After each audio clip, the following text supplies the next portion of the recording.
오늘 주신 하나님의 말씀은 누가복음 21장 1절에서 4절까지 말씀입니다. 같이 봉독하겠습니다. 예수께서 눈을 들어 부자들이 헌금함에 헌금 넣는 것을 보시고 또 어떤 가난한 과부가 2렙돈 넣는 것을 보시고 이르시되 내가 참으로 너희에게 말하노니 이 가난한 과부가 다른 모든 사람보다 많이 넣었도다. 저들은 그 풍족한 중에서 헌금을 넣었거니와 이 과부는 그 가난한 중에서 자기가 가지고 있는 생활비 전부를 넣었느니라 하시니라. 오늘은 헌금을 보시는 주님의 관점이라는 제목으로 하나님 말씀 전하겠습니다. 오늘 주님께서 부자들이 헌금하는 것을 보셨습니다. 그리고 가난한 과부의 헌금도 보셨습니다.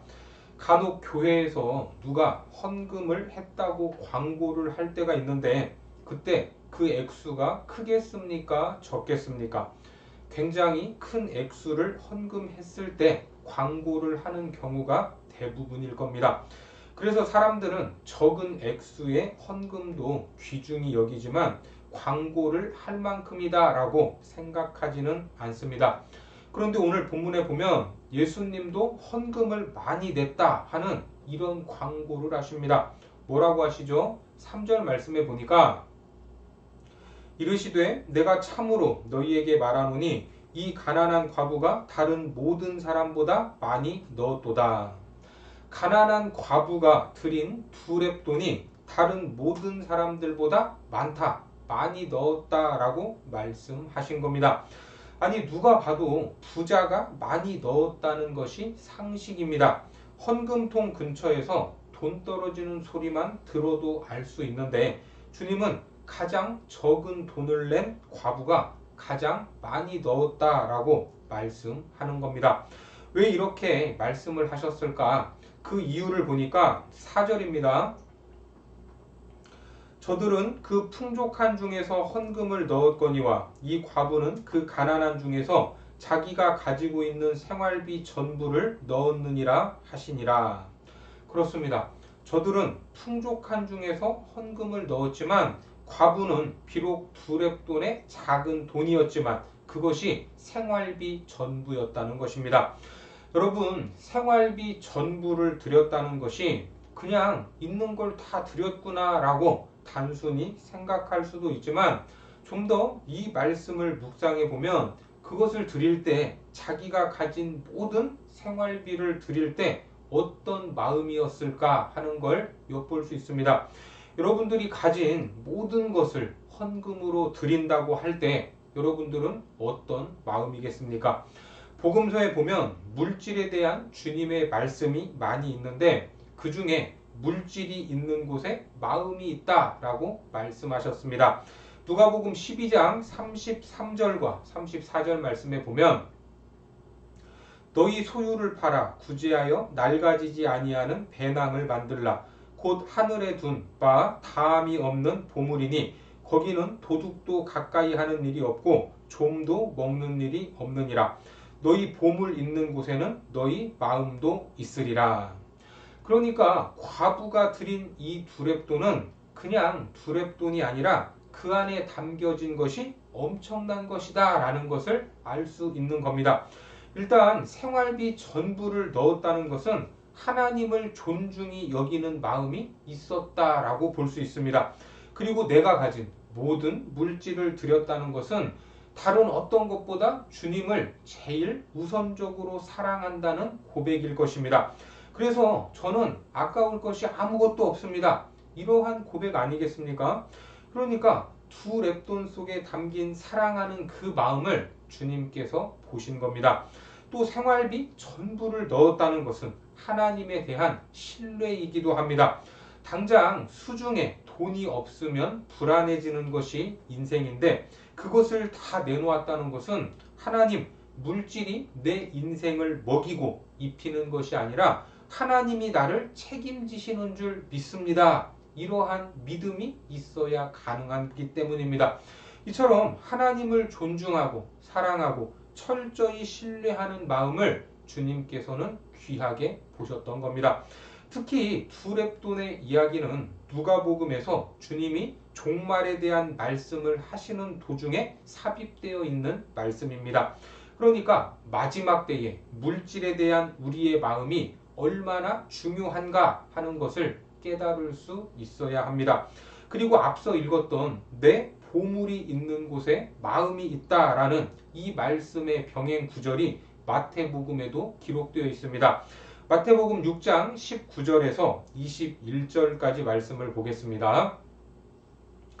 너희를 위하여 보물을 땅에 쌓아두지 말라. 거기는 좀과 동록이 해하며 도둑이 구멍을 뚫고 도둑질하느니라.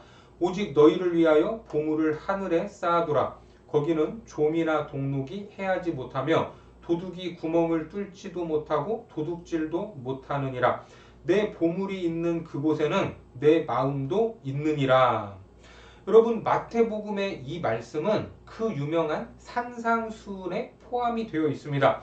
너희를 위하여 보물을 땅에 쌓아두지 마라. 그러면 그거 좀의 것이 되고 동록의 것이 된다. 도둑의 것이 된다. 그러니까 너희를 위하여 보물을 하늘에 쌓아둬야 한다. 왜냐하면 거기에는 좀이 건들 수도 없고 도둑이 도둑질할 수도 없다. 그러니까 이 말이 무슨 이야기냐? 하늘에 쌓아두는 보물만이 누구의 것이 된다는 겁니까? 나의 것이 될 수 있다라는 겁니다. 여러분, 이러한 이야기가 있죠. 한 아이에게 사과 10개를 보여주면서 여기서 3개를 먹으면 몇 개가 남지? 이렇게 물으니까 그 아이가 뭐라고 대답을 했는지 아십니까? 3개가 남습니다. 이렇게 대답을 했답니다. 아니, 7개가 남는 게 아니라 3개가 남았다고? 3개는 먹었잖아. 그랬더니 아이가 먹는 것이 남는 것입니다. 라고 대답을 했다는 겁니다. 이 이야기가 웃자고 하는 이야기겠지만 사실 물질에 대해서 남는 것은 내가 이 땅에 남겨둔 것, 쌓아놓은 것이 아니라 주님께 드린 것만이 내 것이 될 수 있다라는 것을 믿으시기 바랍니다. 그래서 하늘에 보물을 쌓아두라 이렇게 말씀하시고 보물이 있는 그곳에 네 마음도 있다라고 말씀하셨던 겁니다. 계속해서 마태복음 6장 22절에서 24절까지 말씀을 보겠습니다. 눈은 몸의 등불이니 그러므로 내 눈이 성하면 온몸이 밝을 것이요 눈이 나쁘면 온몸이 어두울 것이니 그러므로 내게 있는 빛이 어두우면 그 어둠이 얼마나 더하겠느냐. 한 사람이 두 주인을 섬기지 못할 것이니 혹 이를 미워하고 저를 사랑하거나 혹 이를 중히 여기고 저를 경히 여김이라. 너희가 하나님과 재물을 겸하여 섬기지 못하느니라. 그렇습니다. 보물을 하늘에 쌓아둘 수 있는 사람은 어떤 사람입니까? 눈이 열린 사람이고 눈이 온전한 사람이고 볼 것을 제대로 보는 사람이다 라는 그 말씀입니다. 눈은 몸의 등불이니 눈이 성하면 인생이 밝아질 것이다. 눈이 어두우면 어두워질 것이다. 하늘에 보물을 쌓아둘 수 있는 자는 눈이 열린 사람이요 남이 보지 못하는 것을 볼 수 있는 자다라는 말입니다. 우리 모두가 이러한 눈이 열리기를 바랍니다. 그러면서 재물을 주인으로 삼는 자는 하늘에 보물을 쌓아둘 수가 없다. 하나님과 재물을 겸하여 섬길 수 없다라고 말씀하시는데 이 말씀이 어떤 메시지와 연결이 된다고요? 유명한 산상수훈의 메시지와 연결이 되는 말씀으로 참으로 중요한 말씀입니다. 미국 이 로스앤젤레스에는 은혜 한인교회가 있습니다. 예배당의 땅도 넓고 로비도 어마어마해서 교회가 마치 하나의 캠퍼스 같은 분위기입니다. 거기에 한기홍 목사님이 계시는데 이분은 선대 목사님이셨던 김광신 목사님이 키운 목사님으로 김광신 목사님이 세운 학교에서 공부를 하고 그 노예에서 안수를 받고 부목사로 사역을 하시다가 담임 목사로 발탁이 되신 분입니다. 그렇게 한기용 목사님을 발탁하시고 이제 우리 예배당을 지어야 하지 않겠냐라고 말씀을 하셨다고 합니다.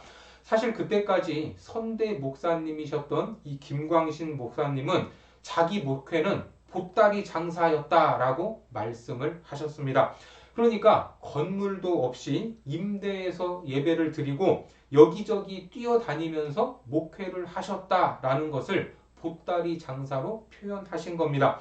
그런데 그러는 와중에 당신 말로 보따리 장사로 목회를 하는 와중에 전 세계에 9천 개의 교회를 세우셨습니다.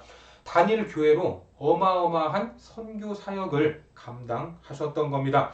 그러면서 자기 목회 때는 보따리 장사도 괜찮았지만 이제는 보따리 장사를 하면 안 된다라고 하시면서 예배당을 건축하자고 하셨던 겁니다.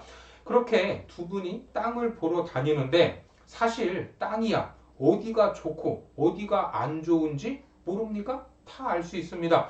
돈이 없어서 그 땅으로 못 들어가는 것이죠. 그런데 김광신 목사님이 정말 마음에 들어 하시는 땅이 있었는데 그 땅을 보시면서 우리 이 땅을 사자고 하셨답니다. 아, 목사님, 이 땅 너무나 크고 좋습니다. 그런데 우리가 사기에는 가진 것이 없는데 어떻게 하죠? 이렇게 말을 했을 때 선대 김광신 목사님이 이렇게 대답을 하셨답니다. 그렇지. 우리는 이 땅에 모아둔 돈이 없지. 하지만 하늘에 쌓아둔 돈은 많아. 그러니까 김광신 목사님은 남이 보지 못했던 걸 보고 계셨던 겁니다. 땅에 쌓아둔 돈은 없었지만 하늘에 쌓아둔 돈은 많잖아. 하지만 이 고백이, 이 말이 이 땅을 살아가면서 얼마나 실효성이 있을까 의심이 들지 않을 수 없는 것 아닙니까? 그러면서 어떻게 하지 하면서 그냥 그 땅을 계약해 버렸고 앞으로 중도금은 어떻게 하지 어떻게 치르지 하면서 또 중도금을 치르고 잔금은 어떻게 마련하지 하면서 또 잔금도 치르고 땅을 샀으니까 이제 뭘 해야 합니까? 건물을 올려야죠. 건물은 어떻게 짓지 하면서 건물까지 다 지었다라는 겁니다. 결론은 누가 하셨습니까? 하나님이 다 하시더라 하는 겁니다. 어떻습니까? 교회가 선대 목사님의 말대로 보따리 장사를 하면서 선교하고 교회를 세웠던 모든 것들이 하늘에 쌓여 있었던 것입니다. 그리고 그 쌓여진 보물이 이 땅에서 필요할 때 인출이 가능했다라는 겁니다. 이것을 믿으시기 바랍니다. 성경에서 헌금에 대한 지침을 이렇게 주고 계시죠. 고린도후서 9장 5절에서 7절까지 말씀을 보겠습니다. 그러므로 내가 이 형제들로 먼저 너희에게 가서 너희가 전에 약속한 연보를 미리 준비하게 하도록 권면하는 것이 필요한 줄 생각하였노니 이렇게 준비하여야 참 연보답고 억지가 아니니라. 이것이 곧 적게 심는 자는 적게 거두고 많이 심는 자는 많이 거둔다 하는 말이로다. 각각 그 마음에 정한 대로 할 것이요 인색함으로나 억지로 하지 말지니 하나님은 즐겨내는 자를 사랑하시느니라. 먼저 잘 준비하라고 하십니다. 준비해야 헌금다운 헌금을 할 수 있고 또 적게 심는 자는 적게 거두고 많이 심는 자는 많이 거둔다고 합니다. 그런데 하나님이 계산할 때 오늘 본문에서 가난한 과부가 두 렙돈을 드렸을 때 모든 사람보다 더 많이 드린 헌금으로 계산을 해 주시지 않았습니까? 이것이 하나님의 계산법입니다. 그 안에 담긴 하나님을 향한 마음을 아셨기 때문에 액수도 중요하지만 그 안에 담겨져 있는 마음도 중요했다라는 겁니다. 그래서 억지로 인색함으로 하지 말라고 말씀하는 겁니다. 그런 헌금은 주님도 굉장히 부담이 될 겁니다. 기쁨으로 헌금하라 이렇게 하시면서 약속을 주시는데 적게 심은 자에게 적게 거두게 하고 많이 심는 자에게 많이 거두게 하십니다. 내가 지금 이렇게 헌금을 가르치는 이유, 그 결론이 무엇입니까? 고린도후서 9장 8절에 보니까 하나님이 능히 모든 은혜를 너희에게 넘치게 하시나니 이는 너희로 모든 일에 항상 모든 것이 넉넉하여 모든 착한 일을 넘치게 하게 하려 하심이라. 그러니까 이렇게 헌금을 하면 하나님이 능히 모든 은혜를 너희에게 넘치게 하시나니 이는 너희로 모든 일에 항상 모든 것이 넉넉하여 모든 착한 일을 넘치게 하려 하심이니라. 이 말씀이 우리의 삶에 이루어지기를 바랍니다. 모든 일에 항상 모든 것이 넉넉하여 모든 착한 일, 영혼을 살리고 영혼을 복되게 하는 일, 그 일에 돈이 없어서 못하는 일이 없기를 바랍니다. 하늘에 쌓아둔 보물은 이 땅에서 필요할 때 인출이 가능하다는 것입니다. 평안북도 정주에서 시각장애인으로 직업이 무당이었던 남자가 있었습니다. 남자 무당을 박수무당이라고 하는데 그 지역에서 이 무당만큼 신내림이 센 무당이 없었답니다. 그 지역의 왕초 무당으로 아주 신발이 센 사람으로 소문이 났습니다. 더군다나 앞도 못 보는 시각장애인인데 뭔가 신기가 세니까 더 신령해 보이기까지 했습니다. 그래서 찾아오는 손님들도 많았고 돈을 잘 버니까 자기 부인뿐만 아니라 첩까지 두고 살 정도였습니다. 그런데 하루는 어느 미국 선교사님이 지나다가 구슬하고 있는 그분이 불쌍해서 물끄러미 서서 구경을 하고 있는데 그때부터 이 신발이 센 시각장애인 무당이 쫄기 시작했습니다. 신발이 센 무당이 굿도 못하고 쫄아서 떨고 있었던 겁니다. 그때 이 선교사님이 자식 망하게 하는 무당질 그만하고 예수 믿고 천국 갑시다. 그렇게 소리를 치고 선교사님 갈 길을 가셨습니다. 이 일을 겪은 무당은 너무나 놀라지 않을 수 없었습니다. 평생 나에게 내렸던 신보다 강한 신을 본 적이 없었는데 그분이 가까이 다가왔을 때 내게 임했던 신이 벌벌벌 떠는 것을 보니까 훨씬 더 센 신이 존재하고 있구나 하는 이 사실 때문에 놀랐고 또 잠을 자도 자식 망하게 하는 무당질, 일어나도 자식 망하게 하는 무당질이라는 말이 자꾸만 들려와서 충격을 받았던 겁니다. 그래서 그 선교사님이 누구신지 알아봐서 찾아갔답니다. 선교사님, 제가 보니까 내게 내린 신보다 선교사님에게 내린 신이 더 센 것 같은데 그 신은 도대체 누굽니까? 그랬더니 선교사님이 그분이 바로 예수님입니다. 당신의 신과는 비교도 할 수 없습니다. 그 예수님을 믿으면 자식이 망하지 않고 망하지 않는 것만이 아니라 더 잘 될 겁니다. 이렇게 이야기를 했더랍니다. 그랬더니 이 무당이 그때부터 교회에 나가기 시작했습니다. 무당도 그만하기로 결단을 하고 세례도 받았습니다. 그렇게 성실하게 신앙생활을 시작을 했는데 교회가 예배당을 짓게 되었습니다. 그런데 돈이 없어서 이 예배당이 완공이 되지 않았던 겁니다. 그때 누가 헌금을 했겠습니까? 맞습니다. 바로 무당을 했던 그분이 자기 재산의 전부였던 논 열맞이기를 건축 헌금으로 드렸습니다. 그러니까 교회 안에서는 앞도 못 보는 시각장애인이 전 재산을 다 바쳤으니 앞으로 어떻게 먹고 사나 걱정을 하면서 교회의 관리, 사찰로 일을 하게 해줬고 교회에서 생활비를 대주게 되었던 겁니다. 그리고 이 무당을 전도했던 선교사님이 다시 순회를 하시다가 궁금해서 그 교회에 방문을 해보니까 이분에 대한 소문이 좋은 소문으로 자자했던 겁니다. 예배당을 지을 때 이렇게 헌금을 하셨고 지금도 예수를 정말 잘 믿고 계십니다. 이런 소식을 전해 들었던 겁니다.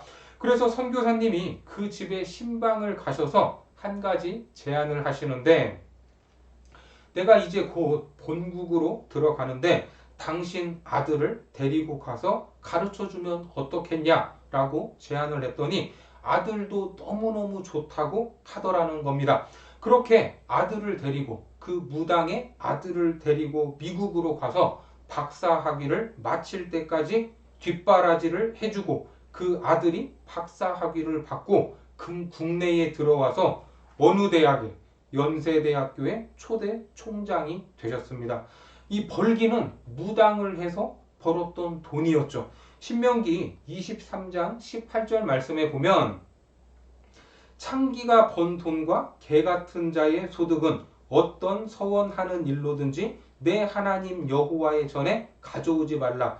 이 둘은 다 내 하나님 여호와께 가증한 것이니라. 물론 그때는 그것이 옳은 것인지도 몰랐지만 이후에 회심을 한 이후 예수를 믿은 이후에 무당 생활을 다 정리하지 않았습니까? 그리고 자기 먹고 살 길이 막막할 것을 알면서도 시각장애인이 그 재산을 하나님께 드렸더니 그 돈의 가치와 품격이 달라졌던 것입니다. 그리고 이 땅에서 그 돈이 인출되게 하는데 자식을 통해서 인출이 되었던 겁니다. 바로 그 자녀가 연세대학교 초대 총장인 백낙준 박사입니다. 그분이 또 문교부 장관까지 하셨습니다. 이것이 바로 하나님의 놀라운 섭리가 아닐 수 없습니다. 하나님이 이렇게 역사하셨다는 겁니다. 성경에서 말하는 말세의 특징은 이것이죠. 디모데후서 3장 1절과 2절에 보면 너는 이것을 알라. 말세에 고통하는 때가 이르러 사람들이 자기를 사랑하며 돈을 사랑하며 자랑하며 교만하며 비방하며 부모를 거역하며 감사하지 아니하며 거룩하지 아니하며. 우리는 구별된 하나님의 자녀로서 올바른 물질관을 세우고 하나님께서 주신 물질에 대해 하나님이 원하시는 방법으로 사용해야 될 것입니다. 특별히 오늘 과부의 두 렙돈을 칭찬하시고 사람들에게 알리셨던 주님의 마음을 깨달아 이 땅이 아닌 하늘에 보물을 쌓을 수 있는 거룩한 천국 백성들이 되시기를 주님의 이름으로 축원합니다. 기도하겠습니다. 하나님, 오늘날 세상은 자기와 돈을 끔찍히 사랑하고 돈을 위해서라면 무슨 일이든 하고 있음을 보게 됩니다. 하지만 구별된 우리는 돈에 의해 움직이는 것이 아니라 하나님이 주신 돈을 하나님의 뜻대로 사용할 수 있게 하여 주옵소서. 우리의 영적인 눈이 밝아지게 하셔서 이 땅이 아닌 천국의 보물을 쌓고 하나님이 주시는 크고 놀라운 축복을 누리게 하여 주옵소서. 예수님의 이름으로 기도드립니다. 아멘.